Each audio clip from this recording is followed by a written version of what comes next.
What's up, wonderful people? I am Kira, founder of Bliss Holistic Wellness Academy, where we train people how to be effective meditation teachers, meditation therapists, stress management consultants, and holistic life coaches. Today, I'd like to share with you part 1 of 10 tips to leading an effective guided meditation that we teach right here at the Academy. I'll be sharing 5 tips in this video and additional 5 tips in part 2, so make sure to check out that video next. All right, so let's dive into tip number 1. You first want to set the scene.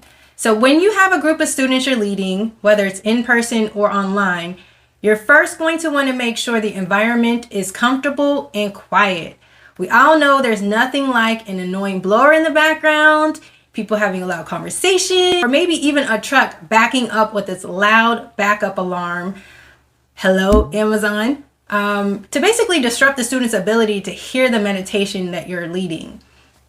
So if you can find a quiet space away from any distractions, definitely make that your number 1 option. However, if you can't find a fairly quiet space, we recommend simply allowing or incorporating the noise into your meditation, like in Zen meditation, where the focus is on the present moment and the experience. So it gives your students the opportunity to observe what they're hearing, what they're smelling, and what they're touching in the present moment.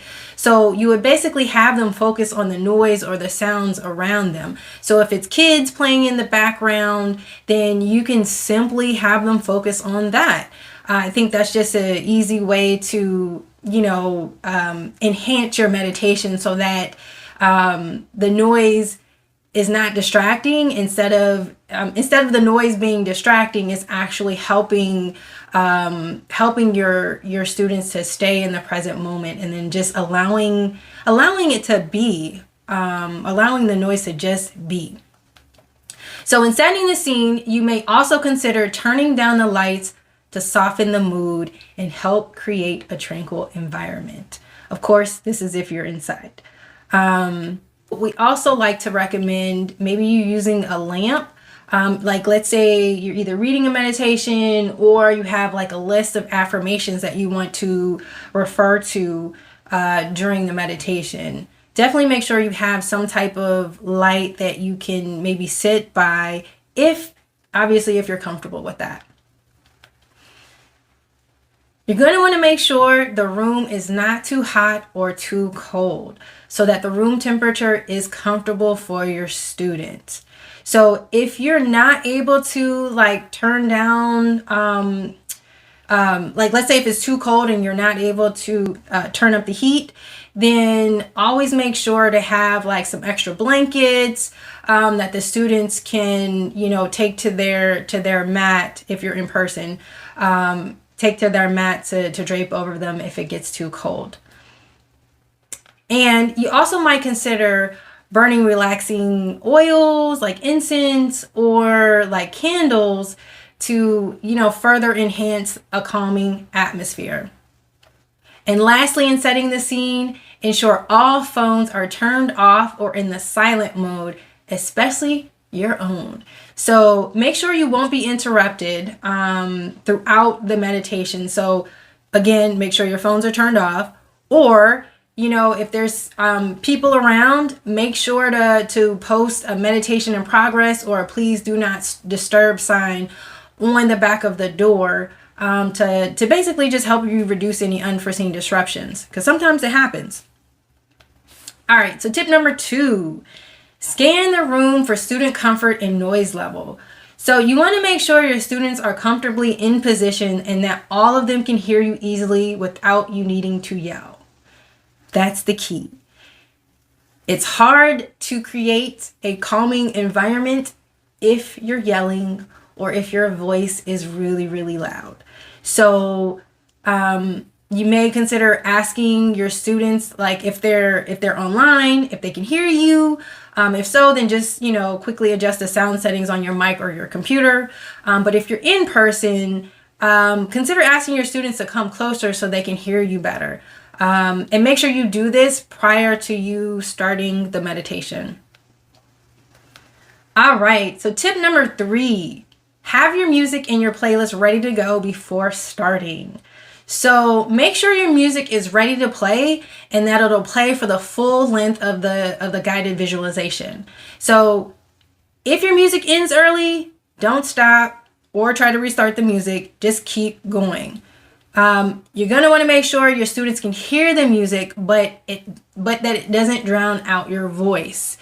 This goes back to the other tip that I gave about making sure that you're not yelling. So when your music is too loud, it's going to cause you to raise your voice.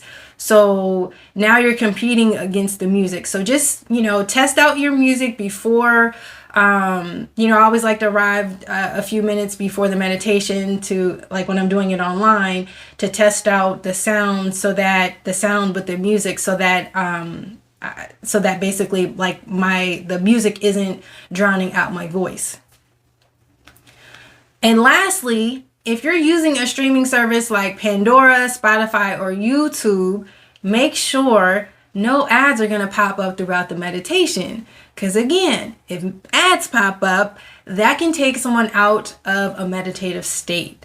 I know I've been there, but if it does happen and you forget that you don't have the subscription that doesn't turn off the ads, then just quickly turn down or turn off the music so it's not as disruptive to your students. All right, so tip number 4, do a guided relaxation exercise before getting into the visualization part of the meditation. So we recommend bringing your students into a state of deep relaxation with a guided relaxation exercise, like a progressive muscle relaxation, a body scan, or something similar that allows your students to bring their focus inward towards their body and onto their breathing to progressively help them relax their body and their mind before starting any guided visualization.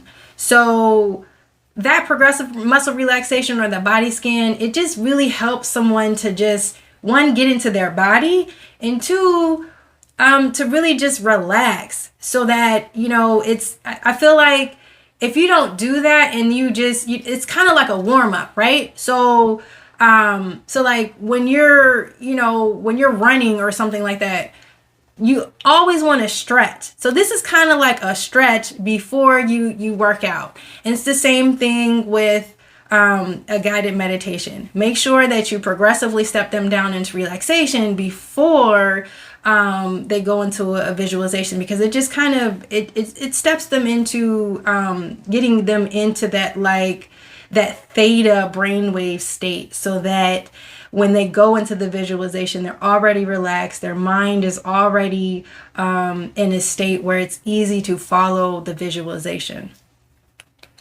All right, and so tip number 5, pace yourself. So take your time while you're reading the visualization part of the meditation. We all get nervous, but you want to make sure you're not reading too quickly, because the visualization is really intended to be slow, calm, and relaxing. So if you are nervous when you go to read, either from a script or from your memory, take a few deep breaths, maybe state some confidence affirmations, and then focus on getting into a calm rhythm and flow as you're speaking. Okay, so just to recap, when you're leading a guided meditation, set the scene, scan the room for student comfort and noise level, have your music and playlist ready to go before starting, do a guided relaxation exercise like a body scan or progressive muscle relaxation, and lastly, pace yourself at a slow, calm, relaxing pace as you take your students through their visualization journey. All right. Well, I hope this was helpful. Again, I'm Kira from Bliss Holistic Wellness Academy. If you're interested in learning more about effective ways to teach meditation, or if you're interested in learning how you can get certified through one of our internationally accredited training programs, then subscribe below or check us out at the link below. With that, I hope you rock your meditation and help change lives for the better. Love and light. Peace out.